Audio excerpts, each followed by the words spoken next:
Good morning everyone, and welcome back to my channel. Today I'm going to work on a build that I have for a customer, and I figured since I'm in the process of building it, why not break out the brand new camera and film it. Behind me I have five 1x6s, and I get these from my local lumber yard. I think they're $3 a board for an 8-foot board. Not bad. It's a number 2 pine. It's the cheaper one. You can get a more expensive one. It doesn't have knots or any of that in it, but I personally like the character that the number 2 gives.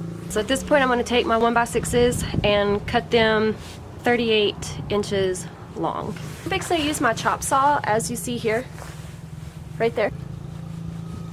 And this is not a necessity. If you're just getting started, this is not something that you have to have. Oh, hold on, my phone's ringing. I used a skill saw for more than a year before my husband and I broke down and bought this.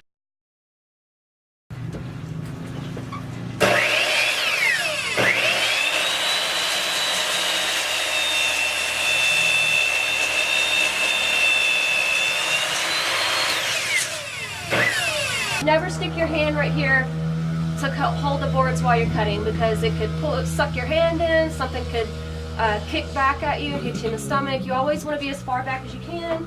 So put your board right here and then cut. Okay.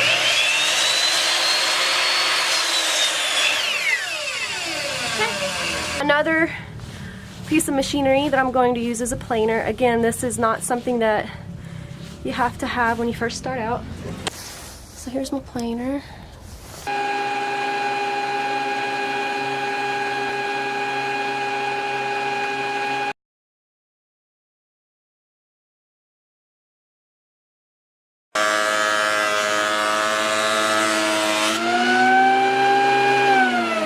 I'm going to take my boards and bring them to the table and start building.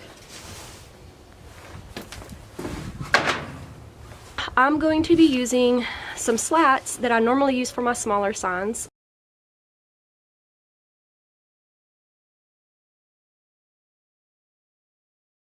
This is the thinnest piece of plywood, and I have them cut into 2-inch strips. I go to Home Depot, but just recently they stopped cutting them so thin for me. They said that it's a safety hazard. They would go down to 4 inches, which was fine because I would just bring it over here to my table saw and cut it down, cut all the pieces in half, and I would have hundreds of slats. But when I went the last time, they wouldn't even do 4 inches.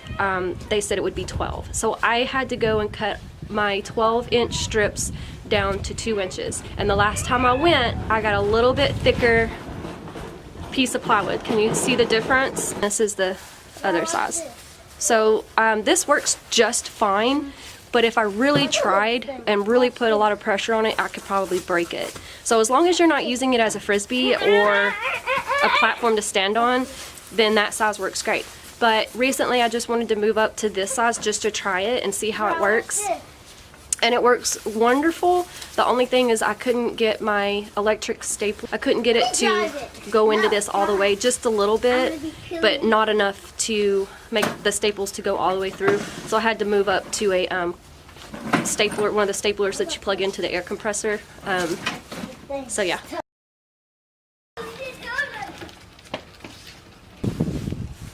Now I'm going to measure my slats and then go over there and trim them.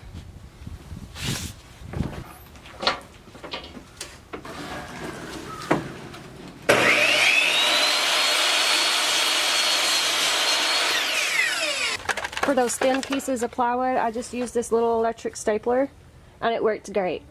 But now that I'm using the thicker slats, I moved up to this stapler. I don't know what you call it, like an air compressor, air stapler.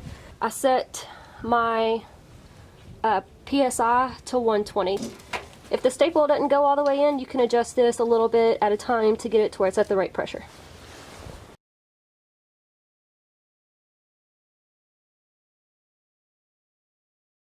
I'm using the 9 16 staples. Okay, you could use those. You can also use the Stanley one. I don't recommend the 1/2 inch. I think they're a little short. I would recommend the 9 16. You get your strand of staples, and you just put them in there. and push your lever up. Ta-da!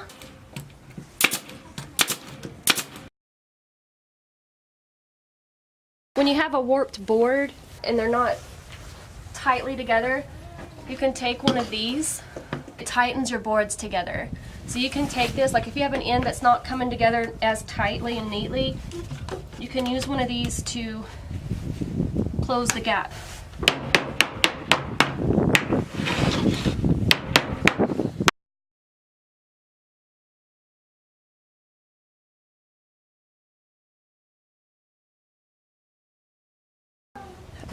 Pretty straight on this side. I do need to sand the edges a little bit.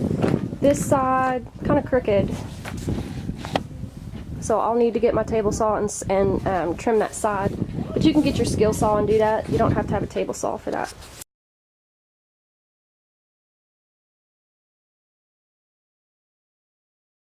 I'm just going to use these 3/4 inch screws to put a little extra support in the sign.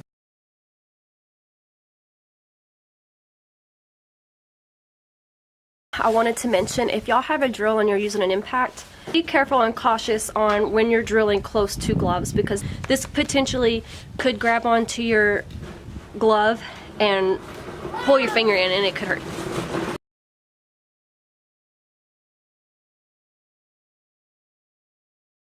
So when you use a planer, it's going to leave a line in your wood.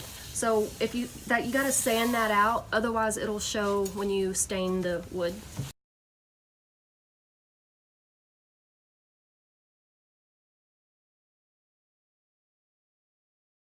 This grit is velcroed on. You just pull it off and add a new one when this one gets messed up. You also got to make sure that you line the holes up so that your sander can breathe. All right, that concludes my video for today. I hope you found it informational. I hope I wasn't too scatterbrained, and I hope I explained things to the best of my ability so that y'all could understand. If y'all have any questions, please feel free to leave me a comment. I'd be more than happy to help. I'll make future videos to help with your questions. I think that's about it. My son wants to say hey. Goober. So, I think that's about it. Don't forget to give us a like, and our friend Blaze. Don't forget to give us a like, subscribe for future videos, and if y'all would like to see a video on something, let me know. If you want to see an extensive video on how to use a planer or a chop saw, miter saw, whatever you want to call it, let me know. I'd be more than happy to answer your questions. But yeah, what else? Oh, guess what else? Why? I'm wearing makeup, of course, yes. Do I normally? No. But guess what? I sell makeup. I'm a Synergence distributor, and it's awesome. Watch this. No lipstick. It's beautiful. It's awesome. Don't judge me by my fingernails. Thanks, you guys. Bye. Bye.